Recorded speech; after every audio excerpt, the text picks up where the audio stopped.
Sometimes I think President Trump is a tragedy in two acts. The first tragedy opposes every day the core values and beliefs of our nation. I don't count drunk driving as a felony. The way he talks to people. How old are you? 28. 28? Gotta be lucky. 26. 26. Come on, Victor. The way he characterizes them. Poor kids are just as bright and just as talented as white kids. I mean, he calls them a pencil neck. What in the hell is happening? Our children are listening. And the kids used to come up and reach in the pool and rub my leg down. So obsessed with the past. Inflames our nation's oldest wounds. Racism, hate. You got more questions, but I tell you, if you have a problem figuring out whether you're for me or Trump, then you ain't black. You better wake up to a president looking to settle personal scores, to a president lacked in the past and grudging.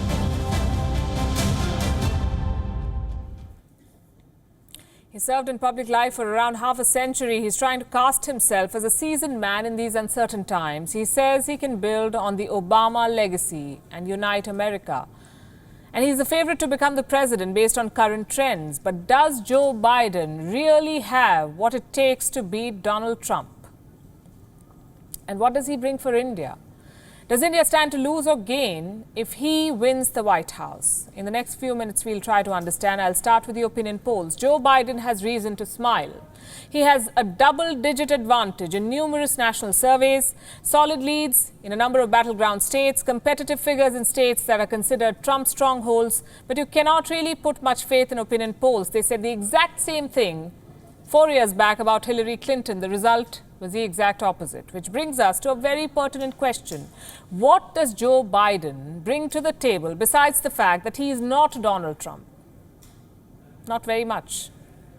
He's not young, he's not very different, he doesn't really fire up people at rallies, he's not a major policy innovator, he's not a particularly great orator either. The only thing in Biden's favor right now is how catastrophic the Trump presidency has been. How it has failed miserably to deal with a global pandemic, how it is struggling to manage the worst economic crisis in 100 years, how it has done little to end police brutality in America, how Trump's own words have only fueled civil unrest. When one considers the sheer scale of these events, when one considers all that has happened under Donald Trump, Joe Biden may seem like the lesser of the two evils. If he wins, it will be because of Trump. And it's a big if right now. Also, Joe Biden is no saint. His current lead in opinion polls should not be mistaken for evidence that he is the best man to lead America. Yes, he's the embodiment of the stereotypical Democrat, the type that Republican voters hate. But little else. In fact, Biden is prone to the same political machismo Donald Trump has often been accused of. He has an equally controversial past. Let me give you some examples. Joe Biden likes to project himself as a champion of civil rights and civil liberties. But when you look at his record, you're left with a different impression. Biden has built a career betraying black voters. He was once what the Americans called an anti-busing crusader. Let me tell you what busing is for those who are not aware. It was a practice mandated in 1971 to desegregate schools. So black students were driven to predominantly white schools in the neighborhood and vice versa.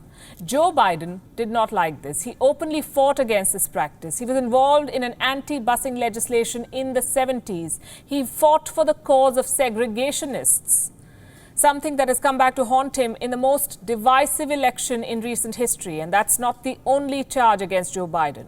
He's been accused of participating in the demonization of the black community.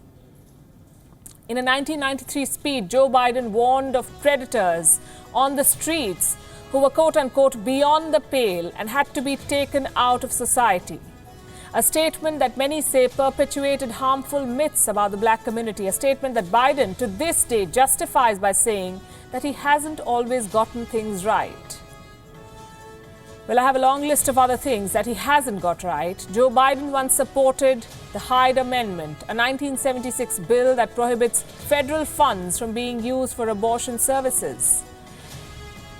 He's been called Joe Biden. He's been accused of lying about his involvement in the civil rights movement. He supported the Iraq War. Joe Biden played a leading role in inspiring congressional support for the invasion of Iraq. And he's been accused of inappropriate behavior. At least 8 women have alleged that Biden either touched them inappropriately or violated their personal space. He has been clicked in public, sniffing hair, rubbing noses and fondling faces, all questionable acts that have earned him the title Creepy Joe. His supporters glorify his actions by calling them 50 Shades of Biden, but shady they remain. And then we come to his views on India and the Indian government. Let me read out an excerpt from Biden's vision statement where he had some advice for the Indian government. I'm quoting. In Kashmir, he says, the Indian government should take all necessary steps to restore rights for all the people of Kashmir. Restrictions on dissent, such as preventing peaceful protests or shutting or slowing down the internet, weaken democracy. So says the man who fought for the segregation of blacks from whites. And that's not all. Biden has also been critical of India's decisions like the National Register for Citizens, NRC, and the Citizenship Amendment Act, the CAA. Let me quote again. These measures are inconsistent, he says, with the country's long tradition of secularism and with sustaining a multi-ethnic and multi-religious democracy. If elected, Joe Biden will raise these issues again with India, says his foreign policy advisor, Antony Blinken. Does that mean Joe Biden is completely anti-India? Not really. His stance on the H-1B visa issue gives you a very different impression. Biden has repeatedly stressed that if elected, he will move swiftly to lift Trump's suspension of H-1B visas. He's also promised to adopt a more nuanced approach on Iran, though that may be a lost cause for India right now. Remember, India-Iran relations suffered because of American sanctions. Now, Biden has repeatedly urged the Trump administration to relax these sanctions for the sake of other allies. So, Biden presidency may give India more space to deal with Iran. On balance, who would work better for India then, Biden or Trump? The fact is that bilateral relations are guided by national interest and not personal preference. So whatever Joe Biden, the Democrat, may have said, Joe Biden, the presidential candidate, has made it clear that India will be a priority. He has termed India as America's natural partner, his words. A partner America needs for its own safety, he said. Will he get the chance to walk the talk? We shall know soon enough.